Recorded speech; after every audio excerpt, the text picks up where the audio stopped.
Panorama de la filosofía medieval siglos I a V. Primeros desarrollos del pensamiento cristiano durante este período. El cristianismo comenzó a interactuar con la filosofía greco-romana. Los padres apostólicos y apologistas intentaron defender la fe cristiana ante el pensamiento pagano, utilizando conceptos filosóficos para explicarla.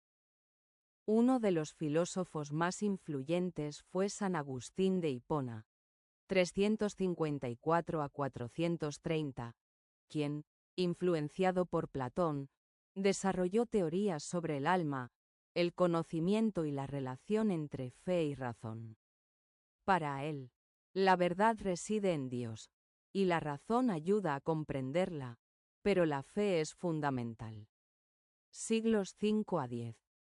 Filosofía en la Alta Edad Media. Con la caída del Imperio Romano, la filosofía decayó en Occidente.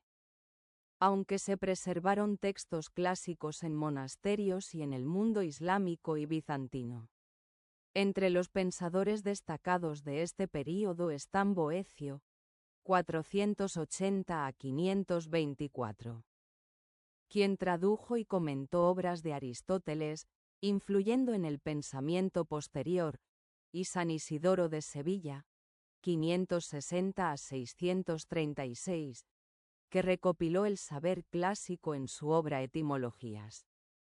En el mundo islámico y judío, filósofos como Avicena, 980-1037, y Maimónides, 1135 a 1204, reinterpretaron a Aristóteles, influyendo en el pensamiento cristiano medieval. Siglos X y X y Renacimiento del pensamiento filosófico. Durante este período, la filosofía aristotélica comenzó a ser redescubierta en Europa, lo que impulsó el desarrollo de la escolástica. Uno de los principales problemas filosóficos fue el de los universales. Realismo. Sostenía que los conceptos universales existen independientemente del pensamiento humano. Nominalismo. Afirmaba que los universales son solo nombres sin existencia real. Dos figuras clave de este período fueron San Anselmo de Canterbury, 1033 a 1109. Formuló el argumento ontológico para demostrar la existencia de Dios. Pedro Abelardo, 1079 a 1142. Defendió el uso de la razón y la lógica para analizar la fe. Siglo XIII. Apogeo de la escolástica. Este siglo marcó el auge de la escolástica, caracterizada por la síntesis de la razón y la fe a través de la lógica aristotélica. El mayor representante de este período fue Santo Tomás de Aquino, 1225 a 1274, quien integró el pensamiento aristotélico con la teología cristiana en su obra Summa Theologica. Defendió que la razón puede demostrar verdades naturales, como la existencia de Dios mediante sus 5 vías, pero hay verdades superiores accesibles solo por la fe. Siglo XIV.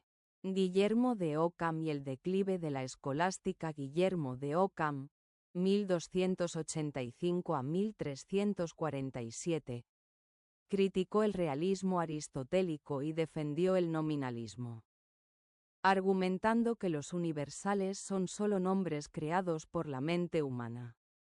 Su principio de la navaja de Ockham sostenía que la explicación más sencilla es la mejor, lo que debilitó la escolástica y anticipó el pensamiento moderno al separar la razón de la teología. Panorama de la filosofía moderna. Siglos XV a XVI. Renacimiento y humanismo. El pensamiento medieval comenzó a ser cuestionado con el Renacimiento, impulsado por el redescubrimiento de la cultura clásica y los avances científicos. Nicolás Maquiavelo, 1469 a 1527. En El Príncipe, Separó la política de la moral religiosa y defendió el pragmatismo en el ejercicio del poder, introduciendo el concepto de realpolitik. Por otro lado, la revolución científica desafió el modelo aristotélico. Galileo Galilei, 1564 a 1642. Promovió el método experimental y defendió el heliocentrismo, entrando en conflicto con la Iglesia. Siglo XVII. Racionalismo y empirismo. La filosofía moderna se dividió entre dos grandes corrientes epistemológicas. Racionalismo, la razón como fuente principal del conocimiento. René Descartes, 1596 a 1650. En Meditaciones metafísicas, estableció el método de la duda y formuló el pienso, luego existo, asegurando que la razón es la base del conocimiento.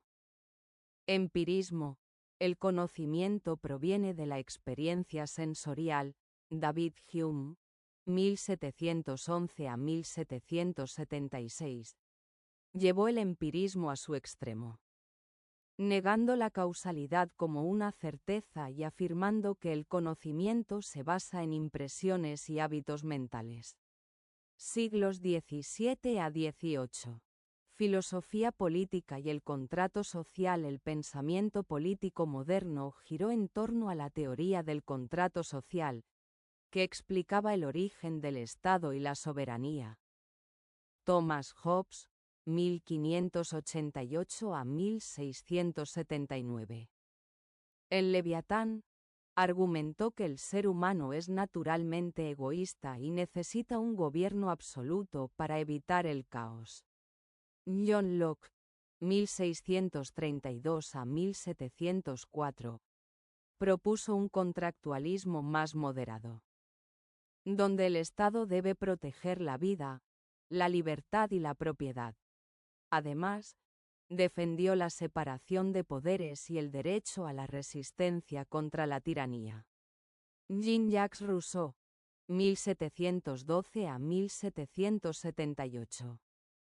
En el contrato social, planteó que la soberanía reside en la voluntad general. Criticó la propiedad privada y abogó por un gobierno que represente el bien común.